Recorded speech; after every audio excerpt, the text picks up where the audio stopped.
If aliens landed on Earth today, what would they have to go on to attempt to learn our language? Things like the internet and human teenager Facebook pages? That's not a good start, and yet it's a good example of the kind of basic reading and writing an average American will do. Most of the time, punctuation feels almost like an afterthought, or something only the nerdliest of nerds will bother with. But punctuation is a key facet to how English speakers and readers understand each other. It can either make or break the message being written. And a reader can get a totally skewed message based on a single misplaced comma. The average American will read about 17 books per year. But what about all the other daily reading we do? What about checking email, reading instructions, warning labels, the newspaper, commercials, billboards, crack.com?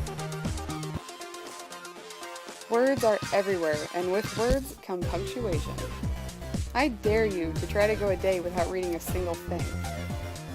English isn't the only language with punctuation. It's a worldwide thing. Every language uses some form of it. Punctuation is like the rule book for any situation. If you put a person with no prior knowledge behind the wheel of a car without first telling them the rules of the road, you'll have chaos. But if you first give them the basics of road signs, stoplights, and driving etiquette, you've got yourself a new driver. And the same goes for things like periods and commas and punctuation. So why is punctuation important?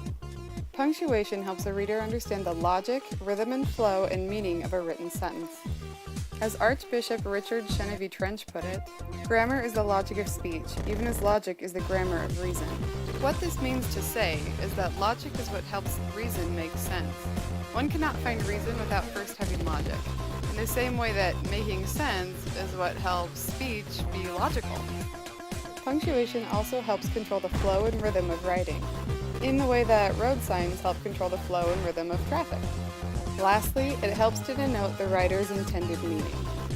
Even the slightest misstep in punctuation, as we now know, can mean a world of difference.